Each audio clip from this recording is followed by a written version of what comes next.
아니 속된 말로 얘가 왜 무슨 백을 믿고 창업을 하려고 하지? 그거는 진짜 정말 이런 말씀 드려서 자꾸만 뭐 죄송합니다만 망합니다.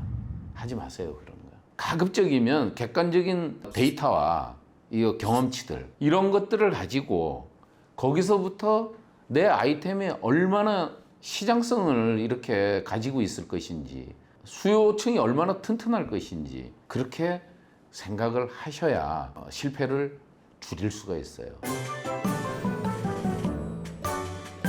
예, 전국의 사장님 여러분들 오늘도 더운 날씨에 굉장히 고생 많이 하고 계시죠? 사장님들을 위한 어드바이스를 위해서 유튜브 계정을 새로 개설한 비즈 카운셀러라고 합니다. 프랜차이즈가 아닌 자영업을 하기 위해서 어떤 준비를 해야 되느냐? 나는 이제 그렇게 생각을 해요. 자영업이지만 일반 제조업이나 도소매 뭐 다 범주를 아울러서 보면 소상공인이라고 하잖아요. 거기에서 맞춰서 보면 사업을 하려고 하는 사람들은 세 가지 포인트를 정말 철저하게 생각을 하고 검토하고 확인 후에 하라고 나는 그렇게 얘기를 해요. 사업을 하는 데 있어서 가장 중요한 게 뭐겠어요? 창업자의 자질 굉장히 중요해요. 뭐 재주가 있어야지 뭘 만들지. 근데 그런 재주가 없으면 더군다나 이제 창업을 할 수도 없어요. 그러나 그게 있다고 봅시다. 아이템은 있어 자기가. 상품성도 좀 있는 것 같아. 그런데 그걸로 끝나는 게 아니잖아요. 제가 일선에 나가서 멘토를 하다 보면 한 장짜리 사업 계획서도 없는 사람들도 너무 많아요. 그런 사람들을 내가 티칭을 하다 보면 뭐 한숨에 좀 나오는 그런 경우도 많고 속된 말로 얘가 왜 무슨 백을 믿고 창업을 하려고 하지? 뭐 되겠나? 이런 생각. 저는 항상 세 가지를 강조를 해줘요. 첫째, 사람 문제예요. 그 다음에 두 번째가 자금의 문제고 그 다음에 방금 얘기한 기술과 아이템이 있어야 된단 말이에요. 그런데 그 세 가지가 불명확해. 1인 사업자도 요새 많지만 자기가 사람을 고용을 해야 돼. 자기 혼자 일을 할 수가 없으니까. 그러면 사람을 다루는 법을 알아야 될 거 아니에요. 옛날처럼 윽박지르듯이 이렇게 할 수가 없잖아요, 요즘 세상은. 뭐 이런 걸로 힘들어지는 그런 경우들이 있어요.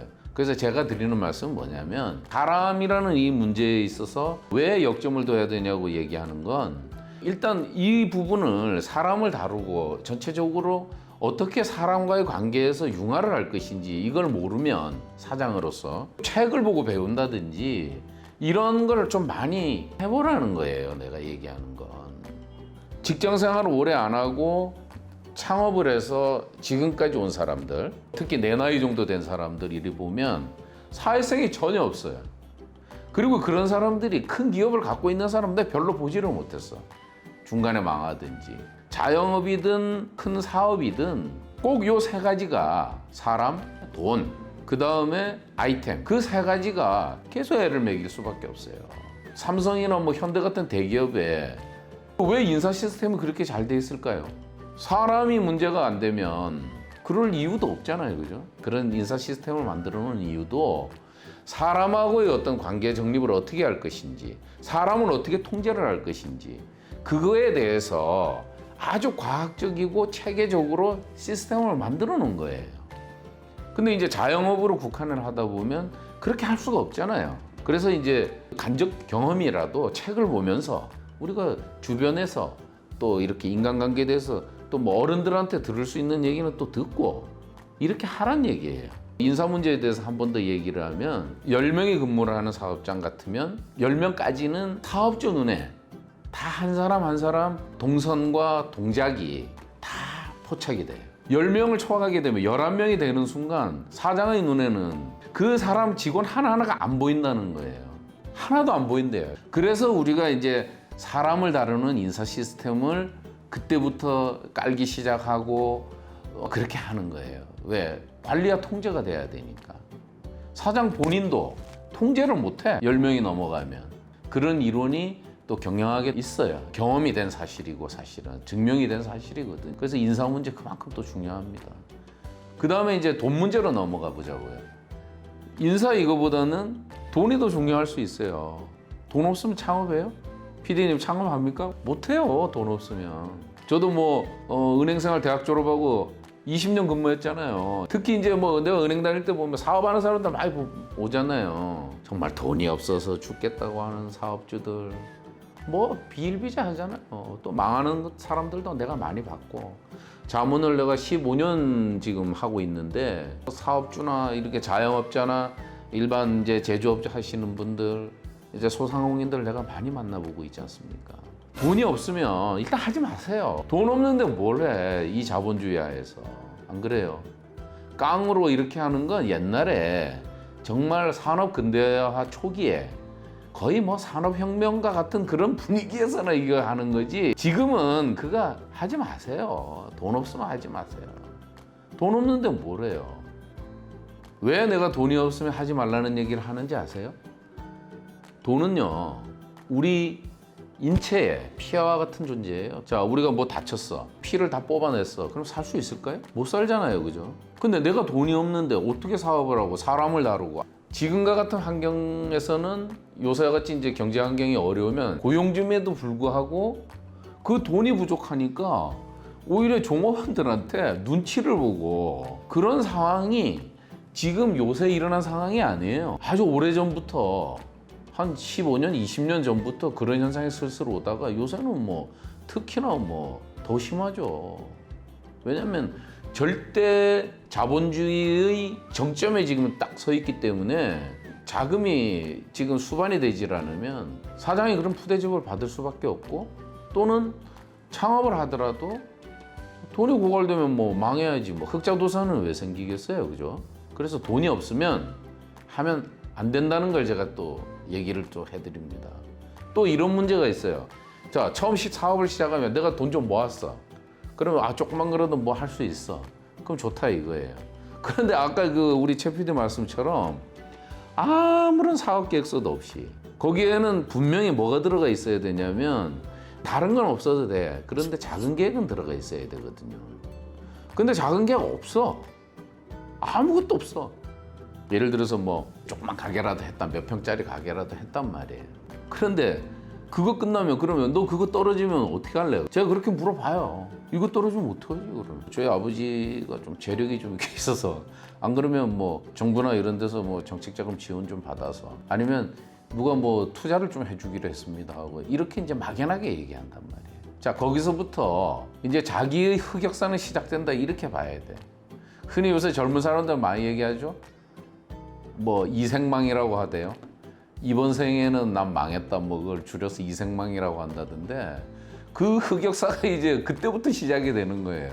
사람이 행복하자고 사업도 하고 다 그러는 건데 그래 하고 싶어요. 직장 다니는 게 낫지. 그러니까 내가 수많은 케이스를 이렇게 현장에 나가서 보고 또 멘토링도 하고 이렇게 하다 보면 오히려 기업을 키운 사람들도 지금 현재 어느 정도 그래도 기반이 있는 그런 회사들도 작은 계획을 그때그때 수립을 안 하고 그냥 주먹구구식으로 하는 회사들도 너무 많다는 거예요. 이건 심각한 문제예요, 이건. 그래서 자금은 절대적으로 중요하다. 이제 그런 얘기를 뭐 다 아시겠지만 이생망 안 당하려면 사업하지 말고 쉽게 뛰어들지 마세요. 최소한은 정말 이 사업을 2번, 3번 실패해도 주변에 돈이 많아. 그럼 너 또 다른 거 해봐 하고 뭐 그런 상황 아니면 나는 하지 말라고 권유하고 싶어요. 나도 은행 나와서 프랜차이즈 손도 대고 그다음에 컨설팅업도 같이 하면서 이렇게 해봤지만 결국은 나도 이제 그 프랜차이즈에 대한 이제 아픈 경험이 있잖아요. 그래서 내가 직접 경험을 하다 보니까 돈 때문에 시달려 보고 얼마나 그랬겠어요. 그러다 보니까 세상을 사는 의미가 하나도 없어지더라고. 지금의 자질은 얼마만큼 내가 실패해도 다시 재기할 수 있는 그 백업 머니가 있을 수 있느냐. 그게 일종의 사장의 자질의 전부라고 생각해도 과언은 아니에요. 그래서 난 그 점을 이번에 꼭 좀 강조하고 싶어요. 자, 그 다음에 이제 아이템이에요. 아이템 너무 중요하잖아요. 그죠? 사람도 잘 알아. 돈도 있어. 투자도 해준대, 누가. 그러나 아이템이 굉장히 허접한 것들이 너무 많아. 누가 이제 음식을 창업하잖아요. 그러면 자기가 정말 맛있대. 이 세상에서 제일 맛있대. 너무너무 맛있다고 옆에서들 하니까 내가 창업을 하겠대요. 이런 사람들은 아까 얘기처럼 프랜차이즈 안 해요. 고집도 있어. 또 뭐 어느 정도 맛도 있겠죠. 그러나 몇몇 사람이 이렇게 시험을 해서 예를 들어서 음식점 같으면 그걸 맛본 사람하고 각계각층의 또 지역별로 검증을 받아서 이렇게 한 음식하고는 차원이 달라요. 왜냐하면 이걸 정말 키워보겠다. 누구한테나 맛있는 음식을 선보이겠다. 예를 들어서 그런 것 같으면 표준화가 돼야 되거든. 손맛으로 이렇게 하는 그런 장사 자체가 안 되는 거예요. 그건 금방 망해요 또. 그래서 그와 마찬가지로 기술업종도 마찬가지예요.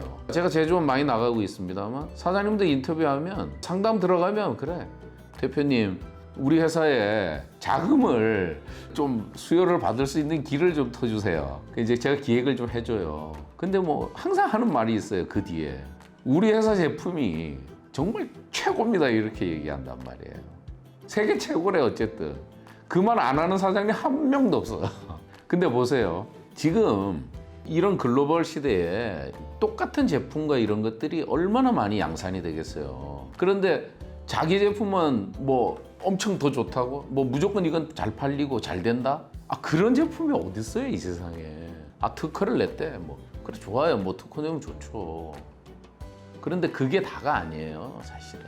이게 시장에 가서 시장에 내놨을 때 과연 얼마나 상품성이 있고 얼마나 잘 팔리느냐 이런 객관적인 데이터를 모아야 되는 거예요. 그게 이제 경영학에서 전문적인 용어로 린 경영이라고 하는 거예요. 어떤 제품을 뭐 이렇게 내놨잖아요. 그러면 이걸 시장에다가 반응을 보기 위해서 툭툭 던지는 거예요. 이제 샘플링을 하는 거예요. 아 이렇게 수요 조사를 하는 거지. 최소한은 그 정도는 하고 출발을 해야 된다는 거예요. 그래서 세계적인 기업들은 지금 린 경영을 거의 다 하고 있어요. 그래서 거기에서 채집된 모든 데이터베이스를 가지고 개선할 거는 개선하고 또 업그레이드 할 거는 업그레이드 하면서 이렇게 시장에 본격적인 출시를 하게 된단 말입니다. 그래서 내가 주관적으로 뭐 이 아이템 다 최고야 정말 그런 자세 가지시면 안 돼요. 그거는 진짜 정말 이런 말씀 드려서 자꾸만 뭐 죄송합니다만 망합니다. 하지 마세요. 지나친 자기 긍정은 정말 망하는 지름길이거든요. 가급적이면 객관적인 데이터와 이 경험치들 이런 것들을 가지고 거기서부터 내 아이템이 얼마나 시장성을 이렇게 가지고 있을 것인지 수요층이 얼마나 튼튼할 것인지 그렇게 생각을 하셔야 실패를 줄일 수가 있어요.